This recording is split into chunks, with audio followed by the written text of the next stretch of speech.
All India radio के विदेश प्रसारण प्रभाग की हिंदी सेवा का ये है सोशल मीडिया कार्यक्रम। स्वीकार कीजिए नीलम मलकानिया का प्यार भरा नमस्कार। स्वागत आप सभी का। हमेशा की तरह इस एपिसोड में भी हम आपके लिए लेकर आए हैं कुछ संदेश, कुछ जानकारियां। बने रहिएगा हमारे साथ। आइए अब सुनते हैं सामयिक वार्ता। विषय है कोविड-19 के विरुद्ध भारत की लड़ाई नियम के अनुसार। आलेख मनीष आनंद का है। वाचक हैं Manoj Kumar Chaudhary. Novel corona virus के वैश्विक प्रसार के 6 महीने के बाद भारत ने न केवल इसके प्रसार को विलंबित किया, बल्कि इसके घातक प्रभाव को नियंत्रित करने में भी ये नियम के अनुसार है। पॉजिटिव मामलों की दैनिक वृद्धि दर में बहुत अधिक कमी आई है तथा 63% से अधिक संक्रमण मुक्त होने की दर इस बात की पुष्टि करती है कि भारत ने अपनी बड़ी जनसंख्या का अच्छा ख्याल रखा है। लॉकडाउन करने संबंधी समय पर लिए गए प्रधानमंत्री के निर्णय ने सुविधाओं तथा मूलभूत संरचनाओं को बढ़ाने के लिए सरकार को काफी समय दिया। जनवरी महीने में कोविड-19 के नमूनों की जांच करने के लिए भारत के पास केवल एक ही प्रयोगशाला थी। अब 1200 से अधिक प्रयोगशालाएं समान रूप से पूरे देश में फैली हुई हैं। टेस्टिंग सुविधाओं के बढ़ने से स्क्रीनिंग में काफी बढ़ोतरी हुई है। भारत अभी तक 12 मिलियन से अधिक नमूनों की जांच कर चुका है। जांच करने, नजर रखने तथा रोगियों के समुचित उपचार होने के कारण सचमुच में इसका एक अच्छा प्रभाव पड़ा है। भारत में कोविड-19 के पॉजिटिव मामलों की संख्या 9 लाख के आंकड़े को पार कर चुकी है, लेकिन 63% रोगी संक्रमण मुक्त हो चुके हैं और अस्पताल से छोड़ दिए गए हैं। ऐसे समय में जब 2 देशी टीका बनाने वाले उम्मीदवार मानव परीक्षण के चरण में प्रवेश कर चुके हों, तो भारत मुंबई और दिल्ली जैसे 2 सबसे अधिक प्रभावित शहरों में रोग के घुमाव को समतल करके उचित ही राहत की सांस ले सकता है। भारत के 20 राज्य विश्व स्वास्थ्य संगठन के प्रतिदिन प्रति करोड़ पर 140 जांच के मानक को पूरा करते हैं। भारत प्रति करोड़ की जनसंख्या पर 8,762.7 लोगों की जांच कर रहा है। जब पॉजिटिव मामले 38% की दर से बढ़ रहे थे, तब भारत ने राष्ट्रव्यापी लॉकडाउन करके अच्छा निर्णय लिया। अब ये दर मंद होकर 3.24% पर है। इसके अलावा भारत में प्रति करोड़ पर संक्रमण के मामले तथा संक्रमण से मरने वालों की दर विश्व में सबसे कम है। भारत में संक्रमण से होने वाली मृत्यु की दर 2.62% है। ये एक बड़ी राहत की बात है। इससे भी अधिक राहत की बात यह है कि अस्पतालों में बड़ी संख्या में समर्पित बिस्तर खाली हैं। स्थिति के अनुसार भारत के फार्मा उद्योग ने भी कोविड-19 रोगियों के उपचार में उपयोगी पाई गई कई औषधियों के उत्पादन को बढ़ाकर अच्छा काम किया है। पीएम केयर्स फंड से लिए गए वेंटिलेटर तथा अन्य आवश्यक उपकरणों ने सचमुच में इस चुनौती से प्रभावशाली तरीके से निपटने में आयुर्विज्ञान पेशेवरों की मदद की है। समान रूप से नागरिक समाज, गैर सरकारी संगठन तथा स्वैच्छिक कार्यकर्ताओं का योगदान प्रशंसनीय है, जिन्होंने आगे आकर वायरस के प्रसार को नियंत्रित करने के लिए परीक्षण तथा नजर रखने की रणनीति को सुव्यवस्थित बनाने के प्रति घर घर जाकर सर्वेक्षण किया। ये महामारी अर्थव्यवस्था तथा आजीविका को प्रभावित करते हुए समानांतर रूप से पिछली सदी में ले जाती है। निर्धनों की रक्षा वरीयता के आधार पर की जानी चाहिए। सरकार ने लगभग 1.5 लाख करोड़ के व्यय पर 80 करोड़ लाभार्थियों के लिए विश्व की सबसे बड़ी निःशुल्क अन्य योजना की शुरुआत की है। लॉकडाउन ने श्रमिकों के स्थानांतरण को बढ़ावा दिया था तथा सरकार ने अत्यधिक प्रवासी श्रमिकों वाले 6 राज्यों में एक निर्धारित समय सीमा में 50,000 करोड़ की रोजगार योजना लाकर उचित समय पर प्रतिक्रिया दिखाई। अर्थव्यवस्था को बढ़ावा देने के लिए लगभग हर क्षेत्र को सम्मिलित करते हुए सरकार ने 20 लाख करोड़ रुपए के आर्थिक राहत पैकेज का अनावरण किया। साथ ही भारत को एक आकर्षक निवेश स्थान बनाने के लिए ढांचागत सुधारों की भी पहल की गई है। छोटे तथा मझोले उद्यम भारत की श्रमजीवी जनसंख्या के एक बड़े हिस्से को रोजगार देते हैं। इस क्षेत्र को राजकोषीय लाभांश, सस्ते ऋण तथा 3 लाख करोड़ के व्यय वाले संचयी पैकेज के साथ संस्थागत मदद के माहौल के रूप में उचित ही सरकार के बहुप्रतीक्षित ध्यान का लाभ मिला है। कृषि में सरकार ने मूल्य वर्धन को प्रोत्साहित करने के अलावा किसानों को अपने कृषि उत्पादों को किसी को बेचने की बहुप्रतीक्षित स्वतंत्रता देते हुए उन्हें स्थानीय कृषि विपणन समितियों के बंधन से मुक्त करने के साहसिक कदम उठाए हैं। प्रोत्साहन पैकेज के रूप में आत्मनिर्भर पैकेज को कोरोना संकट को एक अवसर में बदलकर वास्तव में भारत को आत्मनिर्भर बनाने के उत्साह से प्रेरित कहा जा रहा है। स्रोत पर कर कटौती टीडीएस और स्रोत पर कर संग्रह टीसीएस में 50,000 करोड़ रुपए की कटौती करने समेत तरलता इन्फ्यूजन भारतीय अर्थव्यवस्था में पुनः जान डालने के लिए एक ध्यान केंद्रित दृष्टिकोण का केवल एक संकेत है। ये ऑल इंडिया रेडियो की हिंदी सेवा है। अब आप नीलम मलकानिया से समाचार सुनिए। भारत में 6,12,815 लोग कोरोना विषाणु से मुक्त हो चुके हैं। स्वास्थ्य एवं परिवार कल्याण मंत्रालय के अनुसार पिछले 24 घंटों में 20,783 लोग कोविड-19 से मुक्त हुए हैं। कोविड-19 संक्रमण का पता लगाने के लिए देश भर में पिछले 24 घंटों में 3,26,826 जांचें की गई हैं। दिल्ली में सक्रिय मामलों में कमी आई है। कुल 1,16,993 मामलों में राजधानी में केवल 15% सक्रिय मामले हैं। अभी तक 95,699 लोग स्वस्थ हो चुके हैं। भारत और यूरोपीय संघ निजी आंकड़ों और गोपनीयता के लिए उच्च स्तरीय सुरक्षा सुनिश्चित करने हेतु सामंजस्य बढ़ाने के लिए तैयार हुए हैं। प्रधानमंत्री नरेंद्र मोदी ने भारत और यूरोपीय संघ के 15वें आभासी सम्मेलन में कहा है कि भारत और यूरोपीय संघ की साझेदारी मौजूदा समय में शांति और स्थिरता के लिए जरूरी है।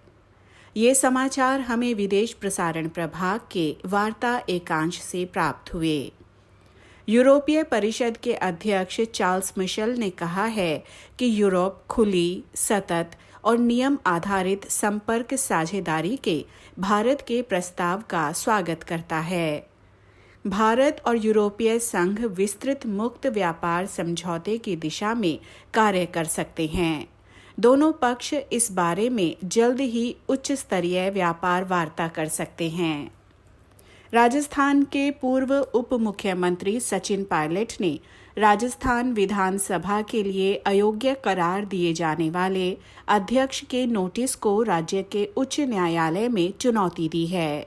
सचिन पायलट और उनके धड़े के विधायकों ने मुख्यमंत्री के खिलाफ बगावत की थी। अजरबैजान और अर्मेनिया के बीच विवादित क्षेत्र नागोर्नो कराबाख को लेकर लड़ाई जारी है। इसमें 16 लोग मारे गए हैं। सैन्य बलों को संचालित करने की मांग को लेकर अजरबैजान की राजधानी बाकू में प्रदर्शन किए गए। दुनिया की बहुत सी जानी मानी हस्तियों के ट्विटर अकाउंट्स को बिटकॉइन घोटाले के चलते हैक कर लिया गया है। हैक करने वाले पक्ष ने लोगों से बिटकॉइन अकाउंट में धनराशि देने की मांग की है। इसी के साथ ये समाचार बुलेटिन समाप्त होता है।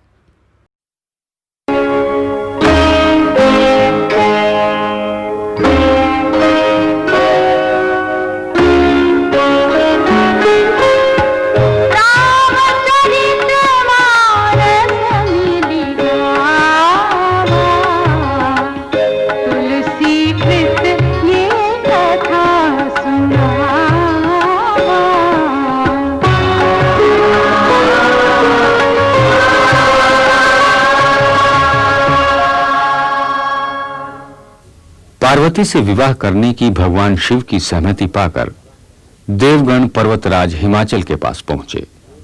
महादेव के प्रताप का प्रभाव विचार कर अति प्रफुल्लित मन से उन्होंने श्रेष्ठ मुनियों को आदरपूर्वक बुला भेजा और शुभ दिन, नक्षत्र तथा शुभ घड़ी आदि विचार कर विवाह लग्न निश्चित करने की विनती की। लग्न पत्रिका तैयार हुई तो उसे सप्त ऋषियों के हाथ ब्रह्मा को भिजवाई, जिसे पढ़कर ब्रह्मा अत्यंत प्रसन्न हुए। इधर शिव की बारात में जाने के लिए देवतागण अपने भांति भांति के विमान सजाने लगे। शिवजी के सेवकों ने स्वामी का श्रृंगार करना आरंभ किया।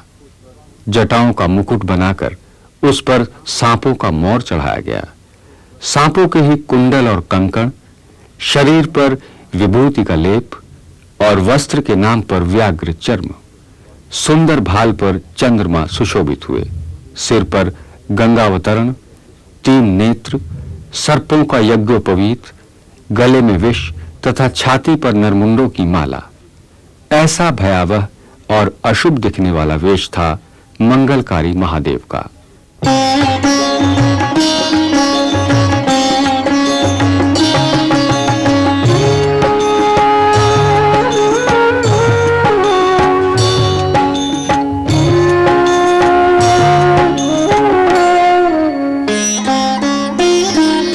सब प्रसंग गिरिपति ही सुनावा, मदन दहन सुनी अति दुख पावा। बहुरी कहे उरति कर वरदाना, सुनी हिमवंत बहुत सुख माना।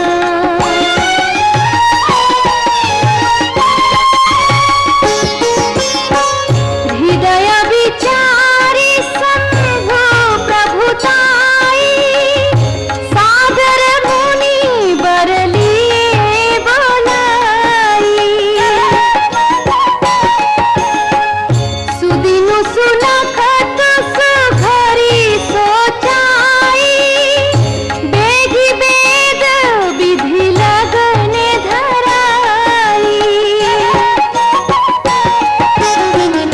पत्री सप्त ऋषिन्ह सोई दीन्हि, गहि पद विनय हिमाचल कीन्हि। जाई विधि तिन्ह दीन्हि सोपाति, वाचक प्रीतिन हृदय समाति।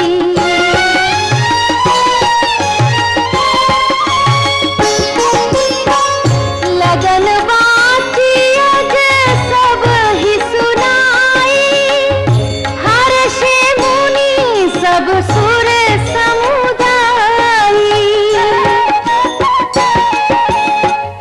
सुमन वृष्टि नभ भाजन बाजे, मंगल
यश शिव धाम कृपाला। हे हा कर त्रिशूल अरु डमरु बिराजा, चले बसह चढ़ी बाज ही बाजा। देखी शिवहि सुरतिय मुस्काही, बर लायक दुल्हिनी जगनाही। हे हा विष्णु बिरंची आदि सुर प्राता, चढ़ी चढ़ी वाहन चले बराता। सुर समाज सब भांति अनूपा, नहीं बरात दूल्हा अनुरूपा।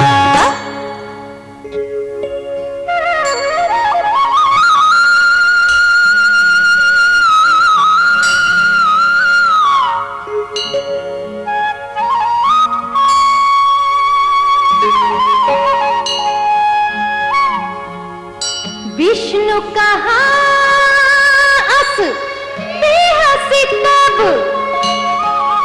बोली सकल दिसी राज।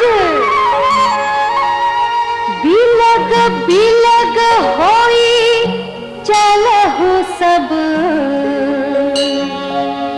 निज निज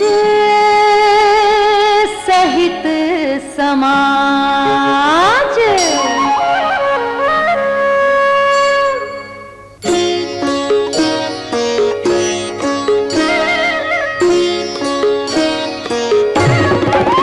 हे हा बर अनुहारी बरात न भाई, हंसी करे हहु पर पुर जाई। विष्णु बचन सुनि सुर मुस्काने, निज निज सेन सहित बिलगाने। हे हा मन ही मन महेश मुस्काही, हरि के बिंग बचन नहीं जाही। अति प्रिय बचन सुनत प्रिय केरे, भिंगी ही प्रेरी सकल गण तेरे। हे हा शिव अनुशासन सुनि सब आए, प्रभु पद जलज शीस सिंहनाए।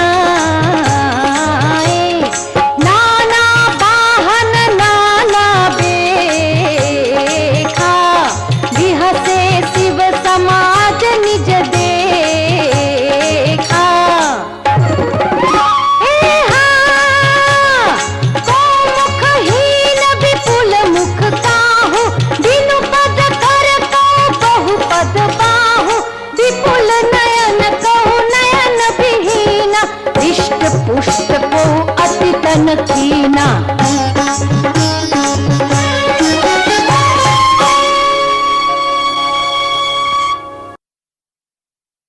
राष्ट्रीय एकता भारतीय भावधारा का मूल स्वर रहा है। संपूर्ण राष्ट्रीय चरित्र की पहचान का एक गुण राष्ट्रीय एकता की अक्षुण्णता के प्रति प्रतिबद्धता भी माना जाता रहा है। राष्ट्रीय एकता का मंत्र वैदिक काल से ही भारतवर्ष की भूमि पर गूंजता रहा है।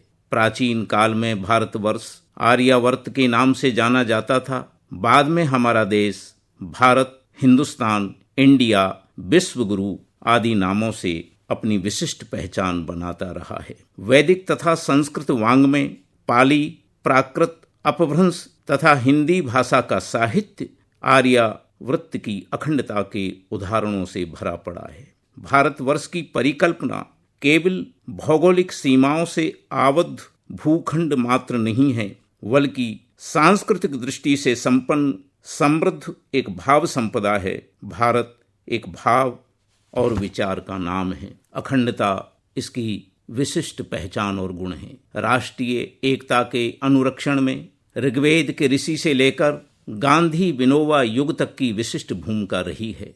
जगतगुरु आचार्य शंकर भी भारत की आध्यात्मिक चिंतन धारा के अनुरक्षण हेतु जीवन भर प्राण प्रण से जुटे रहे। राष्ट्रीय एकता की निरंतरता को बनाए रखने के लिए ऋषियों, संतों, राष्ट्र प्रेमी देशभक्तों का अतुलनीय अवदान रहा है। भारत भूमि अपनी सामाजिक, आध्यात्मिक तथा सांस्कृतिक उत्कृष्टता के लिए विख्यात रही है तथा उत्कृष्ट वैचारिक चेतना इसकी पहचान है।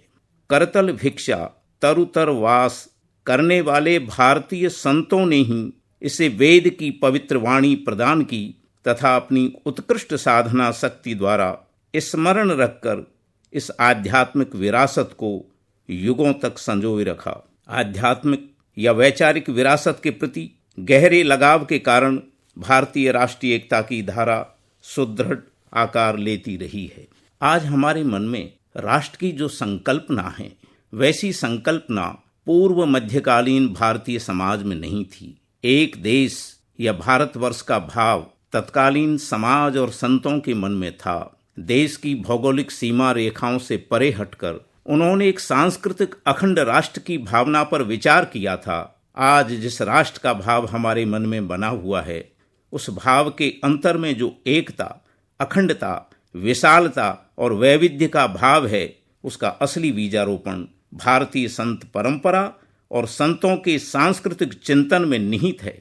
संतों की वाणियों ने सामाजिक, आध्यात्मिक, सांस्कृतिक, वैचारिक चेतना के द्वारा भारतीय समाज में वैज्ञानिक सोच विकसित किया है। संतों ने अंधविश्वास के अंधकार से ज्ञान के उजाले में लाने का सत्कर्म तत्कालीन समय में किया था। भारतीय उपनिषद साहित्य एवं पौराणिक साहित्य इन्हीं लोकदृष्टा संतों की देन है। समय की गति परिवर्तित होती रहती है। मध्य युग में जब भारतीय समाज में विशृंखलता की स्थिति थी, सामाजिक कुरीतियों, रूढ़ियों एवं अंधविश्वासों के कारण भारतीय लोक जीवन में अस्थिरता का वातावरण था, उस समय भी देश की आवश्यकता अनुरूप विभिन्न संत यथा समय आविर्भूत हुए। उन संतों ने अपनी पावन वाणी से, निर्मल निश्चल संत वाणी से देश में धूमिल होती हुई सामाजिक आध्यात्मिक चेतना को पुनर्जागृत किया तथा देशवासियों के मध्य सामाजिक, सांस्कृतिक और धार्मिक एकता स्थापित करने का सफल प्रयास किया। संत कबीर, दादू, नानक देव, ज्ञानेश्वर महाराज, नामदेव, संत तुकाराम, चैतन्य महाप्रभु, रामदास, गोस्वामी तुलसीदास, सूर, मीरा, मलूकदास, महापुरुष श्रीमंत शंकरदेव, बाबरी साहिबा, चरणदास, दयाबाई, सहजोबाई, सभी का सम्मिलित सांस्कृतिक स्वर एक है। भौगोलिक और भाषागत अंतर होने पर भी सभी संतों का मूल भाव एक है। सभी प्रकार की चुनौतियों से संघर्ष करते हुए भारतीय संत परंपरा ने भारत को तत्कालीन समय में टूटने से बचाया। हाशिए के समाज से जुड़कर इन संतों ने भारत के गौरव को भी हाशिए पर जाने से बचाया। मध्यकालीन भारत का लोकनायक और कोई नहीं, भारतीय संत परंपरा के सभी संत हैं, जिसकी असली ताकत भारत का सामान्य समाज रहा है। हाशिए के समाज के मन में व्याप्त डर को भी भारतीय संतों ने दूर कर समाज को निडर और निर्भय बनाया था। राष्ट्रीय एकता के लिए सामान्य लोक जीवन का जागरूक तथा निडर होना भी आवश्यक है। भयग्रस्त समाज राष्ट्रीय एकता को कायम रखने में अक्षम सिद्ध होता है। राष्ट्रीय एकता का जो बीजारोपण जगतगुरु शंकराचार्य आचार्य चाणक्य ने आर्यावर्त की पवित्र आध्यात्मिक भूमि पर किया था, उसे कालांतर में भारतीय संतों द्वारा संचित किया गया। अनेकों विविधताओं तथा अनेकों सांस्कृतिक रंगों से ओतप्रोत भारतीय विचार परंपरा का मूल स्रोत एक है। भारतीय संत परंपरा के संत अलग अलग क्षेत्रों तथा अलग अलग भाषा बोलियों से जुड़े हुए थे। ज्यादातर संत एकदम सामान्य और निम्न श्रेणी की जातियों से संबद्ध थे। ऊंच नीच, छोटे बड़े के विचार से दूर सभी भारतीय संत सामाजिक समरसता तथा सहिष्णुता के पोषक थे। भारतीय संत परंपरा द्वारा प्रदत्त संत काव्य साहित्य जन काव्य है। भारतीय संतों का व्यक्तित्व अत्यंत उदार और संवेदनशील था। उनका मानस स्वच्छ तथा उदार था। किसी भी तरह की कटुता उनके आचरण में नहीं थी। जनमानस के संताप को दूर करने वाली वाणियों की रचना कर उन्होंने सामाजिक जागरण की मशाल को कई शताब्दियों तक जीवित रखा। भारतीय संत परंपरा ने आंतरिक ओज की धारा गतिमान बनाने में अग्रणी भूमिका का निर्वाह किया है। जिस भारतीय समाज को पाखंडियों ने अनेकों टुकड़ों में विभाजित कर रखा था, उसे इन संतों ने जोड़ने का कार्य किया। प्रांत भेद, जाति भेद, धर्म भेद, वर्ग भेद से दूर हटकर इन सभी संतों ने सामाजिक एकता और भाईचारे पर सर्वाधिक बल दिया तथा सभी लोगों के मन में मानवता की भावना की प्रतिष्ठापना की। धर्म और सामाजिक भेदभाव की रेखाओं को मिटाकर भारतीय चिंतन धारा की महान उदार परंपरा को परिपुष्ट बनाया। जो कार्य उत्तर भारत के हिंदी संत कर रहे थे, वही कार्य तेलुगु, तमिल, मराठी, गुजराती, बंगाली, असमिया, ओडिया तथा सिख संत भारत भूमि के विभिन्न भागों में रहकर कर रहे थे। इन भारतीय संतों में मुस्लिम समाज के संत भी सम्मिलित थे, जिनमें बाबा शेख फरीद, वाजिंद, रज्जब आदि का नाम विशेष रूप से उल्लेखनीय है। कुछ संतों ने देश को एकता के सूत्र में बांधे रखने के लिए धार्मिक और सांस्कृतिक यात्राएं भी की थी। असम के श्रीमंत शंकरदेव ने ब्रजावली में रचनाएं की तथा ब्रजधाम की यात्रा की। मध्यकालीन संत सामान्य समाज से जुड़े रहने के लिए लोक भाषा के महत्व को जानते थे। इसीलिए संत शिरोमणि कबीर ने सधुक्कड़ी भाषा में रचनाएं की। कुछ संतों ने खिचड़ी अर्थात मिलीजुली भाषा का प्रयोग किया, जो जन सामान्य के बीच प्रचलित थी। असमिया संत परंपरा में महापुरुष श्रीमंत शंकर देव और उनके प्रिय सुयोग्य शिष्य माधव देव का प्रमुख स्थान है। इसी प्रकार बंगाल में महाप्रभु चैतन्य देव ने भी अपनी कीर्तन शैली से सुप्त लोक मानस में लोक जागरण का कार्य किया। असमिया, बंगला तथा ओडिया संतों की विचारधारा का मुख्य संबंध ब्रजभूमि की कृष्ण संस्कृति से रहा है। इन संतों के माध्यम से ब्रज संस्कृति असम, बंगाल, मणिपुर, त्रिपुरा तथा ओडिशा पहुंची तथा जगन्नाथ संस्कृति उत्तर भारत में व्यापक आधार और आकार ले सकी। यही आंतरिक सांस्कृतिक वैचारिक आदान प्रदान देश की एकता और अखंडता का आधार बना रहा है। उत्तर भारत के आध्यात्मिक जगत को दक्षिण भारत ने भक्ति का सूत्र दिया, जिसको दक्षिण से रामानंद लेकर आए थे। भक्ति दक्षिण उपजी लाए रामानंद की उक्ति अत्यंत प्रसिद्ध है। तमिल संस्कृति के संतों ने ही भारतीय भक्ति धारा और भारतीय संत धारा को सुदृढ़ बनाया है। मराठी, गुजराती, सिख संत और उत्तर भारत के संतों द्वारा प्रयुक्त काव्य भाषा की भाषागत एकता भी आश्चर्यजनक भाषाई समन्वय का परिचय देती है। भारत का मध्ययुगीन समाज भी इन संतों की महत्ता को समझ पाया, जिससे आंतरिक एकता की कड़ी को संबल मिल सका। भारतीय संत परंपरा के सभी संतों ने भाषाई दृष्टि से और सांस्कृतिक समन्वय की दृष्टि के द्वारा राष्ट्रीय एकता की नींव को सुदृढ़ और मजबूत बनाने में अतुलनीय योगदान प्रदान किया है। संपूर्ण भारतीय संत परंपरा ने, जिसका शुभारंभ 1200 विक्रमी संवत से होता है, जो गांधी विनोबा युग तक की यात्रा करते हुए आज भी जीवित है,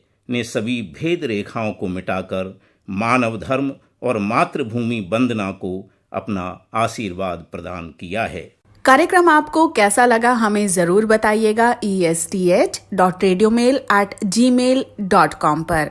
अपना ध्यान रखिए, अपने परिवार का ध्यान रखिए। अगले अंक में हम फिर हाजिर होंगे। अब मुझे यानी नीलम मलकानिया को दीजिए इजाजत। नमस्कार।